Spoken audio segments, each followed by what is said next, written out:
Bienvenidos a Zoom Cubano, un programa del Consejo para la Transición Democrática en Cuba, un encuentro semanal de entrevistas y reflexiones sobre el presente, pasado y futuro de la isla, transmitidas a través de los canales de Cubanet.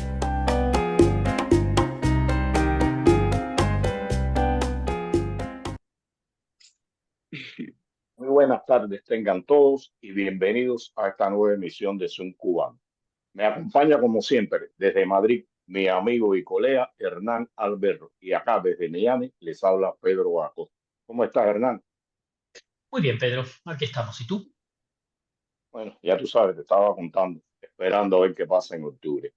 Hernán, hoy vamos a hablar del tercer foro permanente de afrodescendientes que se celebró en el 2024. Para ello contamos con la presencia de dos periodistas, documentalistas, activistas por los derechos humanos, dos cubanas, y me refiero a Yanelis Núñez y a María Matienzo. ¿Cómo estás, Yanelis? Hola, hola a todos. Nada, un gusto estar aquí con ustedes. María, ¿cómo estás? Gracias, Pedro. Gracias por la invitación y al final coincidimos, finalmente. Es así. Óyeme, eh, esto hay que, no sé, uno no se puede cansar de hablar y tocar este aspecto. Recuerdo que hace unos años, en los 80 creo que fue, el dueño de Cuba, Fidel Castro, dijo que en Cuba ya no había racismo, prostitución ni marginalismo. O sea, Cuba era la joya. Años después, cínicamente, tuvo que reconocer y dijo que en todo caso las prostitutas cubanas eran las más sanas y cultas del mundo. Un cinismo y una falta de respeto en boca del máximo dirigente de un país. Y en un evento, en un congreso de la UNIAC, no recuerdo cuál, dijo que ellos pensaban que haciendo leyes podían eliminar el racismo. Yo me cansé de buscar leyes y no encontré leyes de este tipo, pero pienso que las leyes no hacían falta solamente, sino el ejemplo que emanara de ellos. Y bueno, ustedes participaron en el tercer foro, fueron invitadas, y bueno, háblenos un poco de cómo surge el foro, quién las invitó, cuál es la esencia de lo que allí se trata. Esto va para Bueno, las dos. sí. Pedro, el foro, bueno, como acabas de decir, es el tercer foro permanente, tercer encuentro del foro permanente de afrodescendientes. O sea que el foro permanente es muy joven todavía, se creó apenas en el 2021. La sociedad civil cubana no tiene manera de acceder directamente a este tipo de espacio en la ONU ni en ninguna otra organización de carácter internacional. Y por tanto, nosotras como también activistas dominicanos, brasileños, o sea que no fuimos las únicas invitadas por el Instituto de Raza e Igualdad, nos dieron la oportunidad de ir a presentarnos como sociedad civil. Ellos fuimos una delegación de 50 personas, de 50 activistas, o sea, los cubanos éramos 4. Y fue una experiencia, yo pienso que enriquecedora, más allá de que tengamos nuestras críticas y de que el Estado cubano o la dictadura cubana haya estado hasta este momento monopolizando el discurso de lo que sucedía en Cuba. Nelly, algo que quieras hablar. Y sobre todo, en lo que decía María, que el foro es muy joven y que pertenece al decenio que Naciones Unidas dedicó a las personas afrodescendientes, que concluye ahora en el 2024, empezó en el 2015, y que el foro al final lo que busca es, incluso es parte de estas actividades del decenio afrodescendiente, y que busca sensibilizar, impulsar proyectos, colaboraciones, alianzas, utilizar todos los mecanismos del sistema de Naciones Unidas para pues visibilizar la situación de las personas afrodescendientes en todos los lugares del mundo, ¿no? Y bueno, como dice María, para mí también fue muy importante participar, encontrarnos con activistas colombianas, activistas mexicanas, de la sociedad civil. Y bueno, de las cosas, cuando reflexiono sobre un poco el foro, de lo que más me alegro, además de estos encuentros y estos contactos, y que estoy seguro que de ahí van a salir como proyectos en común, es que al final Cuba no es un referente de para ninguna, digamos, en ninguno de los discursos de las activistas que participaron, Cuba no era el ejemplo a seguir. Cada una venía con su agenda, con sus recomendaciones, porque es importante que del foro salga un informe que se presenta al Consejo de Naciones Unidas. Entonces, lo que se da se explica la situación y se dan recomendaciones y para accionar, ¿no? No solo es un mecanismo para la denuncia, es un mecanismo también para el trabajo en sentido general. Y le dejamos aquí a nuestra audiencia un extracto de la presentación de la ponencia de María Matienzo en el foro. Bueno, muchísimas gracias a Ryan Equality por la oportunidad de venir a hablar en nombre del Museo UVE. Es un nombre un poco más largo, Museo Virtual, sobre la memoria contra la violencia basada en género. Me llamo María Matienzo, soy periodista, me gusta decirlo así todavía, y me siento un poco más relajada porque son 10 minutos y yo no preparada para 5. Aunque tengo muchas cosas que decir. Excelente. Voy a dar 7. Entonces voy a empezar a leer porque todo tenía bien pensado para que no se me escape nada. Repasando los testimonios de los familiares de los más de 1000 presos políticos cubanos, me he dado cuenta que la mayoría de los rostros son de mujeres, pero sobre todo de mujeres negras, de mujeres racializadas, como es mayoritariamente la población cubana, por lo que emplear el término de minorías le haría muy poca justicia a la situación de las personas afrodescendientes cubanas. Pero lo mismo sucede cuando vemos los rostros de las víctimas de las 223 feminicidios que han ocurrido desde el 2019 al 2024, según han podido subregistrar las organizaciones independientes y feministas, Observatorio de Género, Alas Tensas y Yo Soy Te Quiero en Cuba. O cuando, violando el derecho a la privacidad, porque no sabemos si...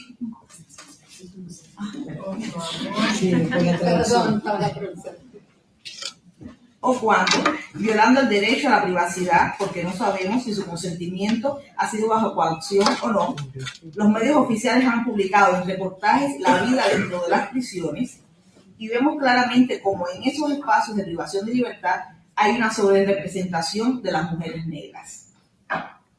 Las mujeres negras y las mujeres racializadas cubanas están siendo protagonistas a lo largo de todo el país de las protestas en las calles que exigen servicios básicos y libertades, porque son ellas las que viven el peor de los extremos de un pueblo precarizado en su totalidad.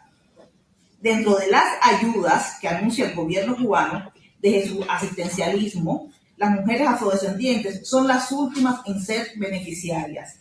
Y a la misma vez, cuando el Estado cubano, formado por una élite blanca, quiere darse un baño de pueblo, recurre a estas mujeres, les entrega paquetes de comida para que posen para la foto, las pone en situaciones serviles, instrumentalizando así nuestros dolores y poniéndolas de rehenes en medio de una sociedad polarizada que ha sido educada por ellos mismos en la criminalización de las personas negras a partir de los perfiles raciales por lo que actúa la policía y la justicia cubana, en la reproducción de prejuicios raciales y en la estigmatización perpetua que asocian a las personas negras y afrodescendientes con la vagancia y el delinquir.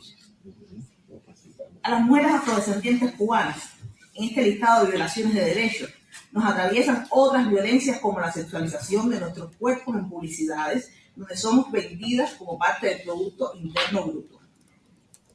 Al lado de cada tabaco aparece una mujer mulata, ¿bien? Una mujer negra, como decimos nosotros. La sobrerepresentación en los desplazamientos internos e irregulares a los que obliga la centralización de la economía y por contraste el empobrecimiento en provincias y poblaciones alejadas de la capital, o cuando nuestros ingresos solo provienen de fuentes alternativas y por lo tanto ilegales y criminalizadas. A este análisis transversal debemos agregar que las violencias se intensifican si somos mujeres afrodescendientes, trans o lesbianas, como es mi caso. O si estas mujeres afrodescendientes son opositoras políticas, como es mi caso. El poder que quieren aplicar sobre nuestros cuerpos incluye la anulación tanto de las disidencias sexuales como de las políticas. Nos duelen todas. Desde Berta Soler, líder del movimiento de las Damas de Blanco, que es detenida todos los domingos en su persistencia en la lucha de los derechos políticos y civiles cubanos y que ha sido golpeada salvajemente por otras mujeres instrumentalizadas. Zulmira Martínez, presa por publicar en redes un post y que fuera trasladada a la prisión de mujeres, amarrada como si estuviera en un cepo de castigo, que fue obligada a aceptar su supuesta culpabilidad en el noticiero nacional después de un mes de torturas e interrogatorios y que lleva encarcelada 14 meses en espera de un juicio en el que estamos seguras que no se le garantizará ningún derecho. Tanto como la menor de edad de 16 años, Melanie García Lorenzo, que fue asesinada por su expareja ante la mirada cómplice de 2 adultos más.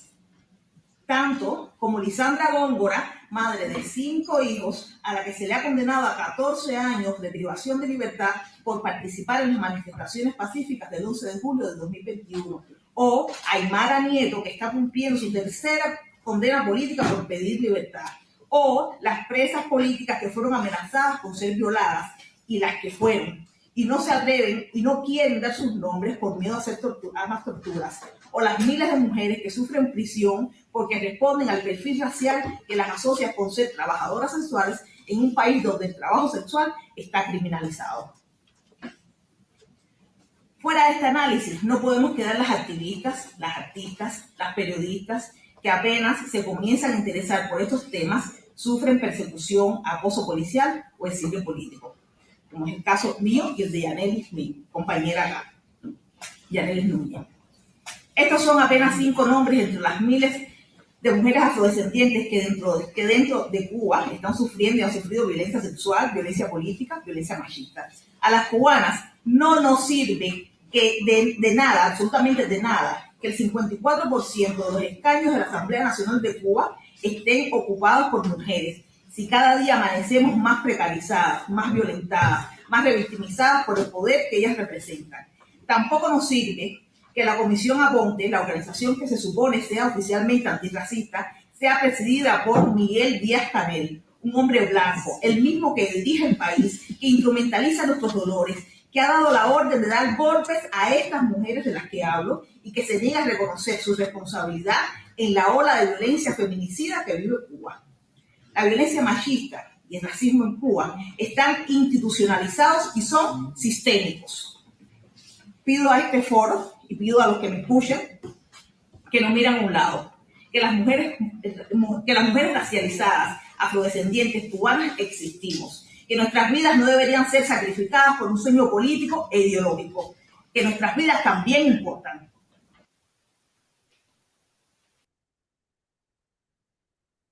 Una pregunta. Este es el tercer foro. ¿Tienen conocimiento ustedes? Sabemos que desde la isla es muy difícil, aunque estén invitados, participar en un tipo de evento, sobre todo de esta categoría, de este nivel. ¿Tienen conocimiento ustedes de que anteriormente algunos cubanos hayan sido invitados desde la isla o desde fuera de la isla a los anteriores foros?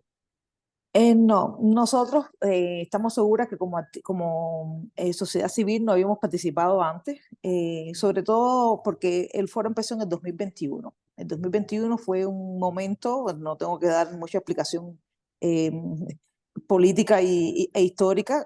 2021 fue un momento muy convulso dentro de la isla y aunque la dictadura estaba apostando por el exilio de muchos activistas y de periodistas, también le estaba impidiendo salir a muchos activistas. Entonces, no es la primera vez que participamos como delegación, o sea, como parte de una delegación, los afrodescendientes cubanos, o sea, no los afrodescendientes. A mí no me gusta hablar generalizando porque al final uno va a contar a partir de la historia que uno ha tenido y lleva testimonios de otras personas que han confiado en uno como sociedad civil, como parte de esta sociedad civil.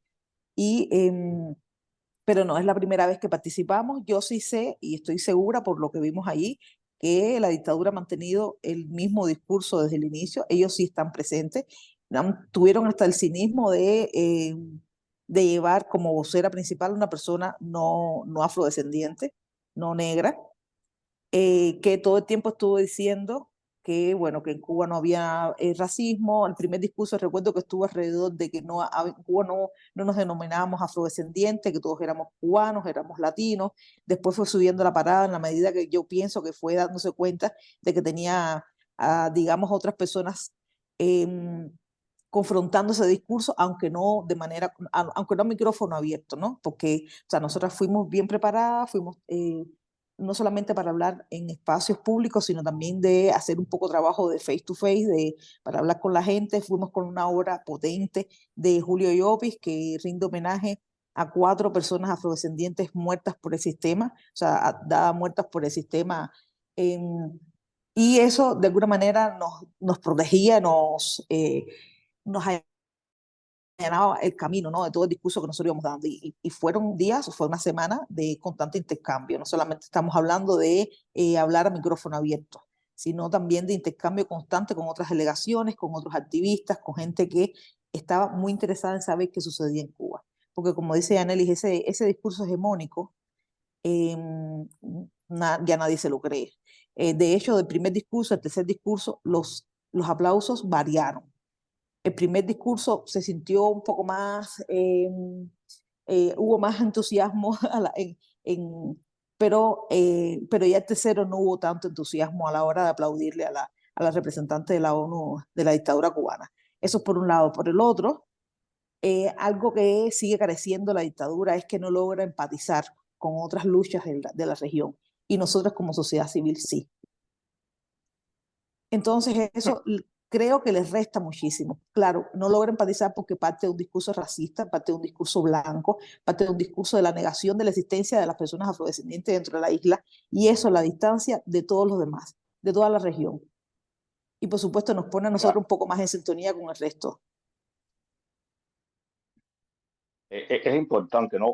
Yo pienso que una función, valga la redundancia, importantísima de la emigración, sobre todo en Europa, es poder contar la realidad de lo que sucede en Cuba. Si no existiera emigración cubana en Europa y en otros lugares del mundo, en muchos eventos de este tipo no contaran con la voz de cubanos de la oposición.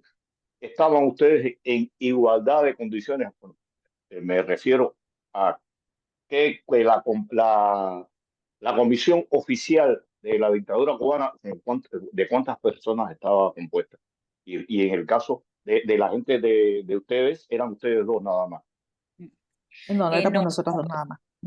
nosotros éramos cuatro cubanos, y ellos eran 3 visibles, es importante también, de la misión permanente. Incluso de la misión permanente y de otras organizaciones oficiales, que fueron las que increparon la presentación de María en uno de los eventos paralelos. Pero sí siempre se repetía, y que no creo que se me olvide el nombre de ella, se llama Grisel, y es la secretaria dentro de la misión permanente ahí en Ginebra, y fue la que sí hizo las presentaciones públicas dentro del foro. Y es algo importante, que dijo falsedades directas, como que la revolución había, digamos, destruido las bases estructurales del racismo, que eso en ningún país del mundo ha ocurrido, y que está muy en sintonía con el discurso de Mariela Castro del 2015, cuando dijo que la revolución había eliminado los feminicidios dentro de la isla, ¿no? Son, primero, comentarios que no tienen ningún tipo de, que son falsos, directamente son mentiras, y que una persona medianamente entendida de cómo funcionan este tipo de violencias estructurales, pues nunca lo diría de forma pública, y menos si eres una representante política. Entonces, en un contexto donde hay personas que conocen cómo funciona la discriminación racial,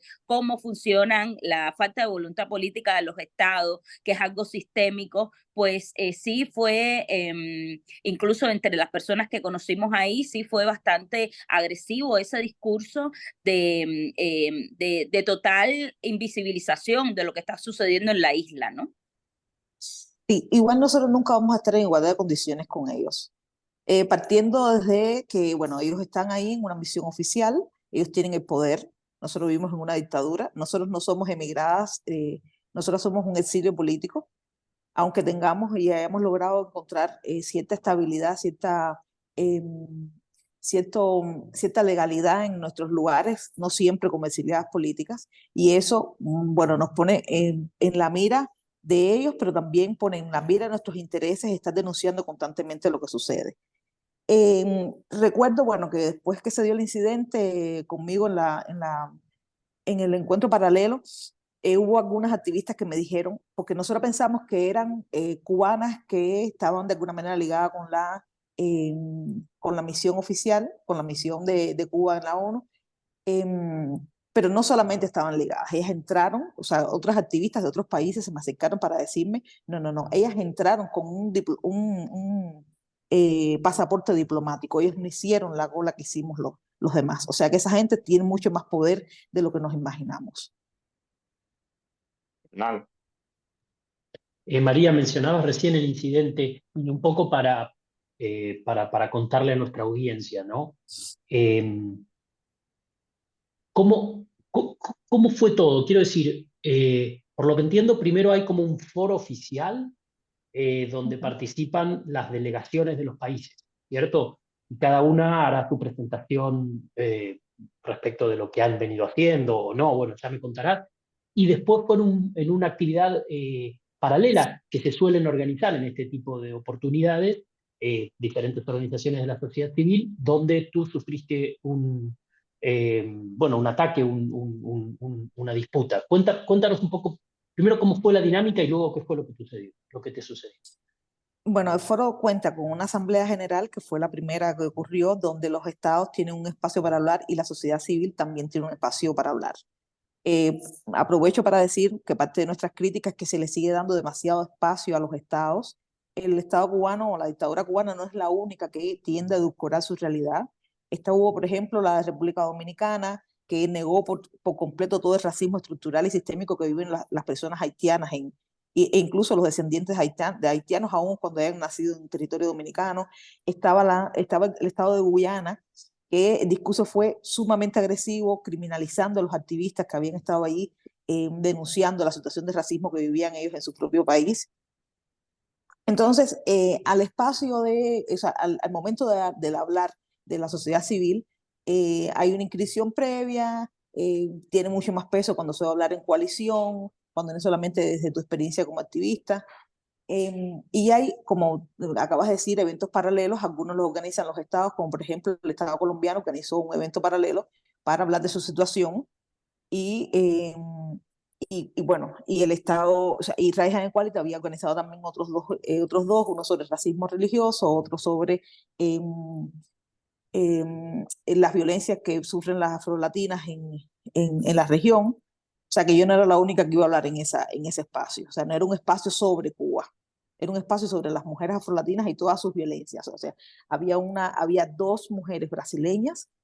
Creo que por la dimensión del espacio y por la diversidad que hay en Brasil, por supuesto que tenían para hablar muchísimas más cosas que lo que podemos hablar nosotras. También estaba una dominicana que habló sobre la violencia sobre las mujeres haitianas, contando además de su experiencia, pero también desde su iniciativa. Estaba una activista colombiana y estaba yo. Y bueno, en la coordinación la moderación del evento era Ipsy Campbell, que había sido, o sea, la expresidente de Costa Rica, pero que a su vez también había sido durante 2 años consecutivos la presidenta del Foro Permanente Afrodescendientes. Y bueno, yo creo que la bendición que tuvimos en ese momento fue que ella fuera justo la moderadora, ¿no? Porque se puso con toda la profesionalidad que la caracteriza, logró un poco atajar toda la situación. Empezamos un poco tarde porque, bueno, en estos espacios siempre hay retrasos. Se había pagado a la interpretación por un tiempo X. Consumimos todo el tiempo de la interpretación, entonces ya no hubo tiempo para que las demás personas en el público comentaran. Cuando terminamos todas, hubo mucha gente pidiendo la palabra. La señora Ipsy Campbell explicó que ya no había tiempo por motivos de espacio, de interpretación, de de todo, porque además era un espacio que se paga para poder estar ahí en una universidad. Y, y ellas no admitieron que no las dejaran hablar. Y ahí empezó la gritería. La gente, bueno, aplaudió para un poco mitigar la situación incómoda y de violencia. Hubo alguien que desde el público dijo que era el tiempo de las víctimas y no de los victimarios. O sea que todos estamos un poco en sintonía. No les bastó, y cuando terminó, o sea, cuando ya la gente empezó a pararse para irse y hacer de sus cosas, o sea, empezamos las fotos, como recuerdo del evento, ellas bajaron entonces al estrado, al lugar donde estábamos hablando, y entonces empezó, digamos, una confrontación un poco más seria. La Goicoechea, ¿no? ¿Cómo se apellida? Fue directo para Izzy Campbell, ahí Norma Norma Goicoechea Goicoechea. Exactamente. Que es una pena que tenga ese apellido Stenós, porque Stenós fue uno de los mártires de la revolución del movimiento de color a principios del siglo XX, y debería de darle vergüenza estar al lado de quienes niegan todo el tiempo nuestras violencias y nuestros dolores. Entonces no me había dado cuenta de ese detalle. Entonces, nada, fue de manera muy agresiva para encima de Izzy Campbell, ahí fue grosera. Yo no escuché todo lo que estaba diciendo la Izzy Campbell porque yo estaba un poco alejada hablando con otras activistas, una activista colombiana, y cuando me acerco, entonces sale la otra de entre la multitud, y es bueno, cuando me coge la mano, empieza a hablarme bajito, muy cerca, a apretarme, a encajarme las manos las uñas en mi mano, mientras me tocaba los collares, no sé con qué objetivo, pero igual no deja de ser violento todo. Fue muy incómodo. A mí siempre me da mucha vergüenza pasar por esas acciones porque o sea, es una vergüenza ajena la que siempre me embarga. No hay necesidad, o sea, además hablando de democracia, cuando realmente no sabemos, no hemos vivido qué cosa es un proceso democrático, que además implica respeto al otro. ¿Y qué te Mira, decía, yo María? sé que Sí, y sobre Perdón. decir, para que quede grabado, que Norma Goicoechea la pueden ver en su perfil de Twitter, es presidenta de la Asociación Cubana de las Naciones Unidas, y porque es importante que los nombres no se olviden y las reconozcamos, porque al final son represoras directamente del régimen cubano, y la otra persona es Rosa Campoalegre. Y todo el tiempo trataron, en el caso de Norma, ella intentaba desmontar el relato diciendo de que existían otras organizaciones en Cuba, como incluso bueno, mencionó otras organizaciones, supuestamente para intentar desacreditar lo que estaba diciendo María Matienzo, ¿no? Yo le decía, una cosa es que exista esta organización en Cuba, y otra cosa es que en Cuba no haya presas y presos políticos, que no haya una criminalización del activismo, de que no se persiga a la disidencia política. En fin, fue un intercambio bastante breve, pero que había que dejarlo claro, ¿no? Por lo menos las personas que estábamos ahí, incluso María se olvidó decir que en un momento dentro del propio foro, ya no en este espacio paralelo, ella, cuando tú estabas replicándole a otra persona sobre el tema Cuba, ella se acercó bajito a tu oído y te dijo, yo también soy cubana. Es que eso era también una manera de intimidarte, ¿no? Como para que te callaras la boca. Y eso también es importante decir, en todos los momentos estaban vigilando, estaban monitoreando lo que hacíamos, mirábamos por un lado y de momento pasaba esta mujer, Gracie, la de la misión permanente, siempre estaba cerca del grupo de nosotras, porque era su objetivo, ¿no? De intentar intimidarnos, intentar que no conversáramos con las otras personas que estaban ahí, y nada, pero es su trabajo, ¿no? Realmente, es el trabajo de todas estas personas que están ahí, y que es un trabajo que ha tenido éxito en estos 60 años, porque no hemos podido salir del país, no hemos podido llegar a estos espacios, pero bueno, sea algo positivo, podemos sacarle este exilio, es que podemos participar de estos espacios, y gracias a las organizaciones que también nos ayudan, ¿no? Como Raza de Igualdad y otras organizaciones que nos invitan a participar de estos espacios. yo sé que es muy, muy duro y muy penoso sufrir este tipo de agresión, este tipo de ataque, pero pienso que a quien más perjudica es a la dictadura cubana.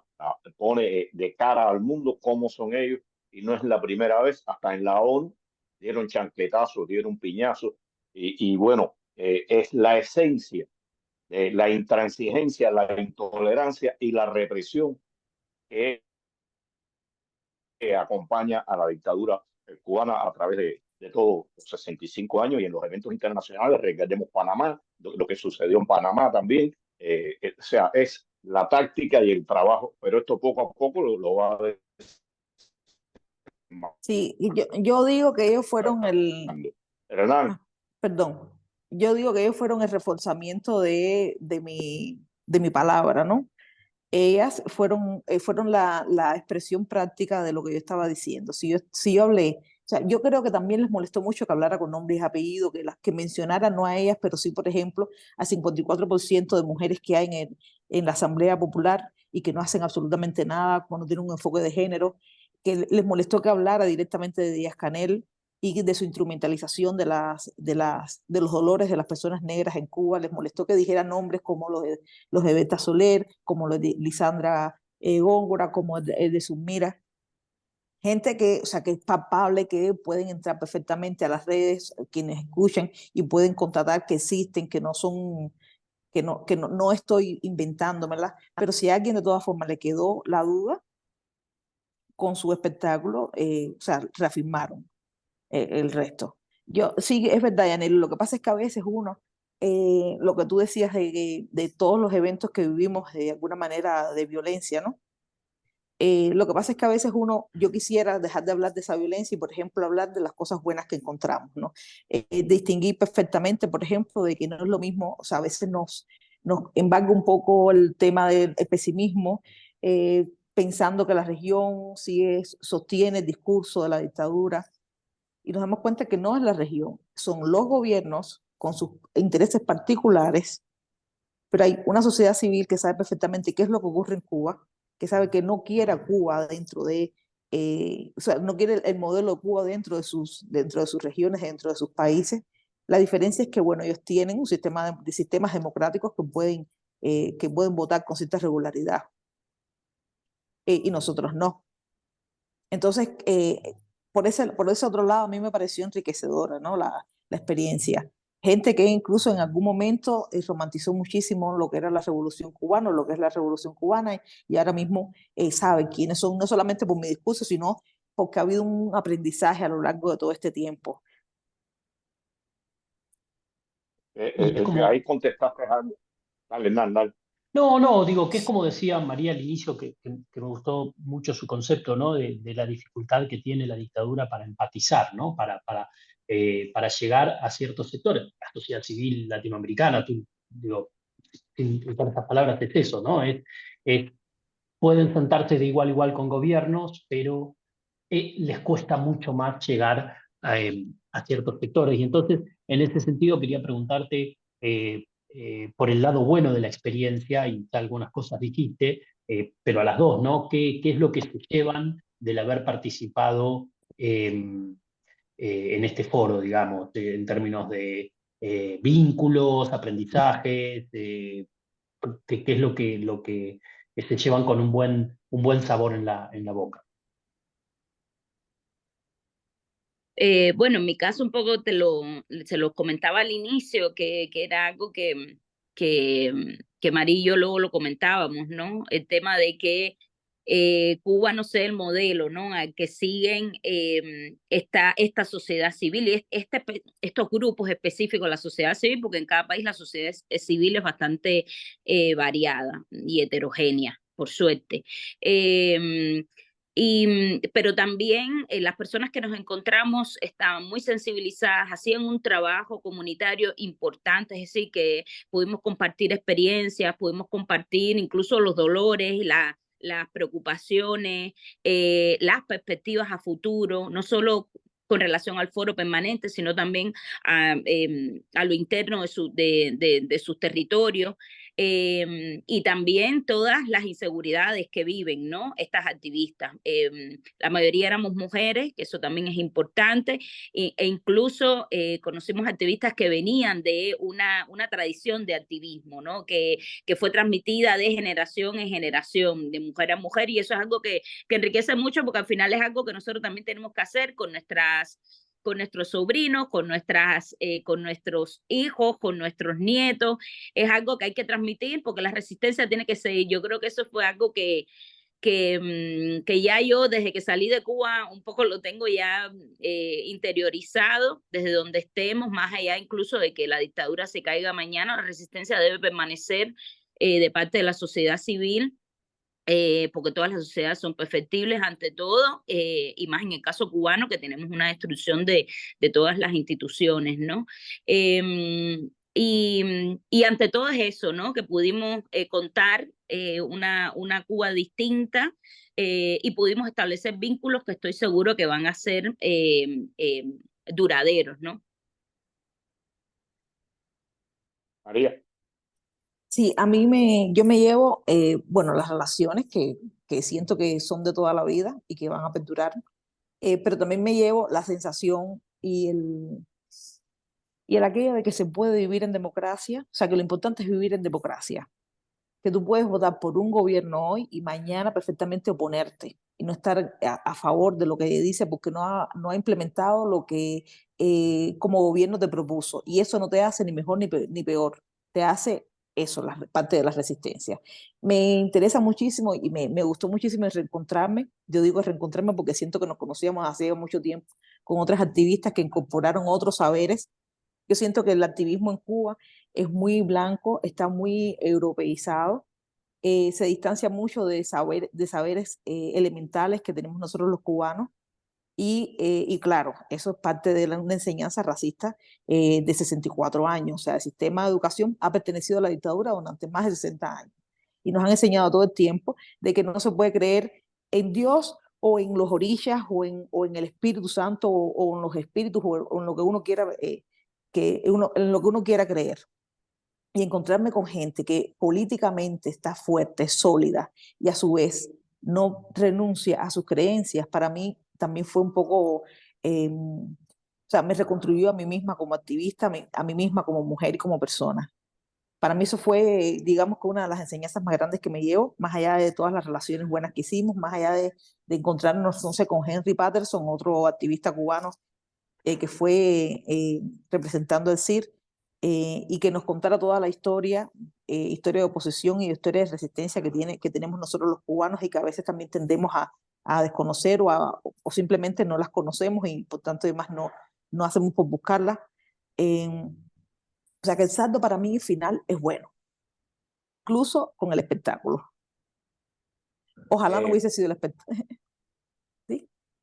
Creo que el balance, por lo que ustedes han hablado, ha sido positivo para la sociedad civil independiente cubana. Algo que se les haya quedado a ustedes que deseen expresar, porque estamos al cerrar ya el tema que va por ustedes. En ese sentido, algo que ustedes consideren que sea importante destacar sobre esta situación.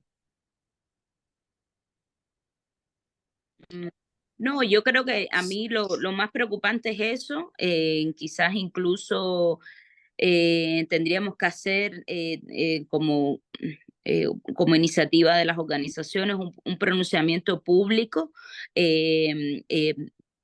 preocupadas y alarmadas por las intervenciones de la misión permanente en Ginebra, porque son falsas, porque son irresponsables, y creo que es algo que, sabes, que podemos activar, ¿no? De los resultados del foro frente a la posición del régimen cubano, ¿no? Y creo que es importante reaccionar. En este sentido, es importante reaccionar de manera conjunta, incluso con organizaciones, decir, que ya María la citaba y que tiene tanto tiempo trabajando estos temas, y que lamentablemente Marta Dela y Madrazo le tienen prohibida la salida del país, es decir, son víctimas directas de la discriminación política por parte del régimen.